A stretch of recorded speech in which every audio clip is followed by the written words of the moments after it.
Welcome to This Explainer. Today, we're looking at the absolute bedrock of modern application performance. Because look, every single piece of software you use runs on one brutal truth. Disk is slow, the network is even slower, and we humans, we're incredibly impatient. When you scroll your feed or load a thumbnail, those bytes aren't traversing some spinning hard drive. They're coming directly from a cache. And to really understand how massive planet-scale systems actually work, you first have to master the atomic unit of it all, which is the single-node cache. Think about this staggering math for a second. 1,000. That is the massive speed difference between hitting a database and hitting an in-memory cache.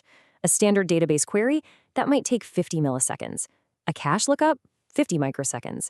To put that into perspective, at the scale of a billion requests per day, that 1,000x difference literally dictates whether your infrastructure bill is $100,000 a month or $100 million. It is completely game-changing.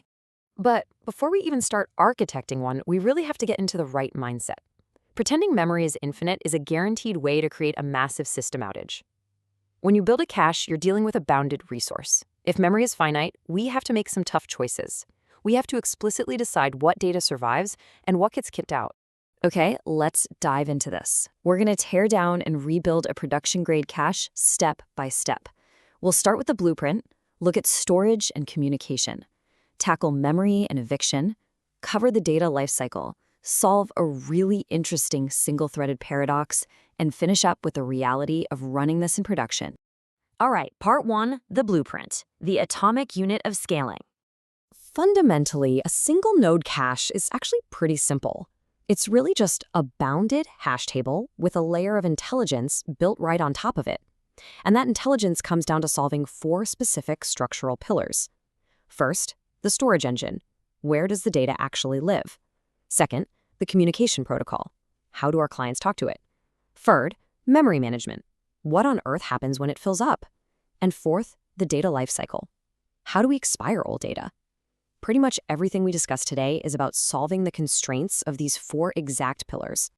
Section 2, storage and communication. Think of your core hash table kind of like the front desk at a highly efficient hotel.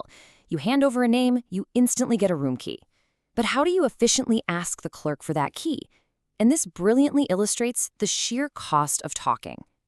You could use HTTP for your cache, right? It's universally understood. But parsing those HTTP headers adds about 500 microseconds of latency. When your entire latency budget is sub-millisecond and you're processing a million operations every single second, you literally can't afford HTTP.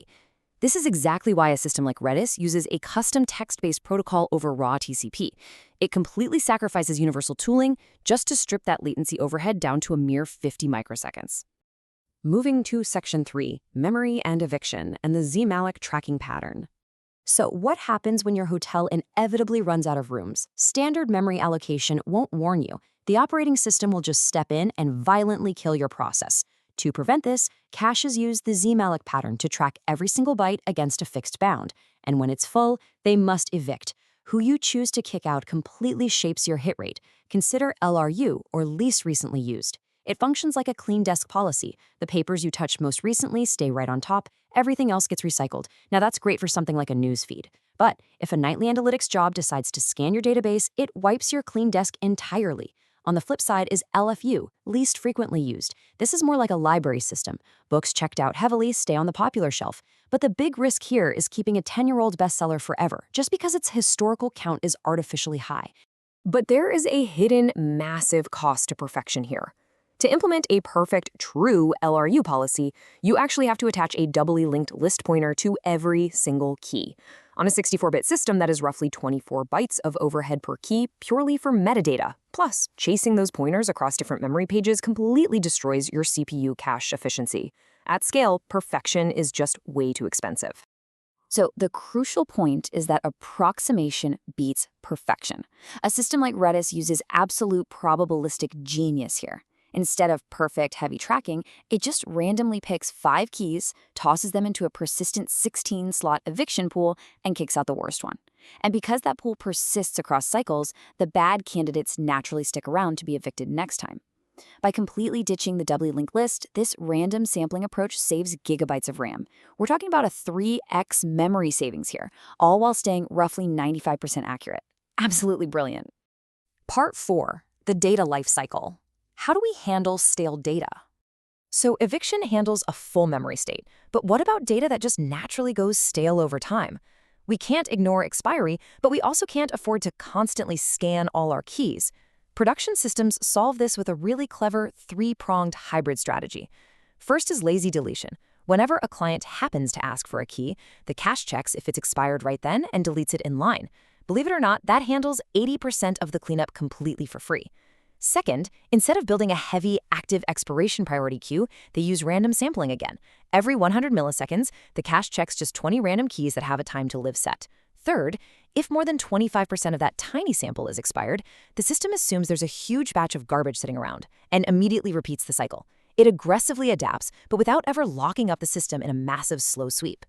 Section 5, the single-threaded paradox, the illusion of background work. Now, you might be wondering, if you know anything about systems like Redis, there's a glaring contradiction staring us right in the face here.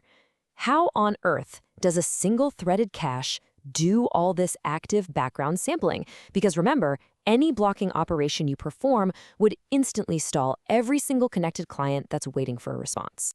The secret answer here is cooperative multitasking, and it's powered by an event loop. These background tasks, they aren't actually running in the background at all. They're scheduled as time-driven events into the exact same loop that processes client commands.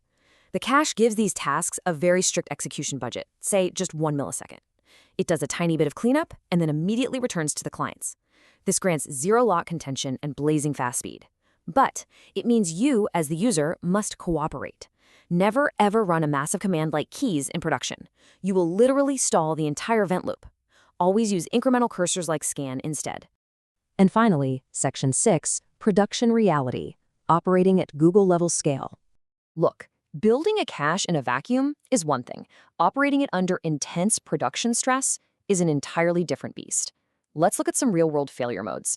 A cache stampede happens when your cache restarts totally empty, and suddenly thousands of queries bypass it and blast your database all at once. Or how about a hotkey situation? That's where a single viral post gets 10 times the normal traffic and literally melts one specific shard. But honestly, the most insidious one is the TTL cliff. Imagine setting exactly a 1-hour expiry on 100,000 session keys. 1 hour later, at the exact same nanosecond, they all expire, causing a synchronized database stampede. The mitigation for this? Always add random jitter to your TTLs. If the base is 1 hour, add a random handful of minutes to each key so they expire gradually over time. And obviously, observability is absolutely crucial. You can't fly blind. You must have strict service level objectives. Your get latency in the 99th percentile needs to be under 1 millisecond. Your memory utilization should ideally hover right between 70 and 90%. But the absolute most critical metric here is your hit rate. If your hit rate drops below 95% in a steady state, it means either your cache is undersized or you've chosen the completely wrong eviction policy for your specific traffic pattern. And this brings us to a really fascinating conclusion. We've seen today how insisting on perfect tracking mechanisms actually destroys your ability to scale by eating up memory and thrashing your CPU cache. A high-performance cache survives and thrives by embracing approximation. So whether you're writing a complete production cache from scratch and go, or you're sitting in a high-stakes system design interview, ask yourself this: where else in your stack are you paying a massive operational tax for a perfection you don't actually need? Thank you so much for joining me on this explainer, and keep building smart.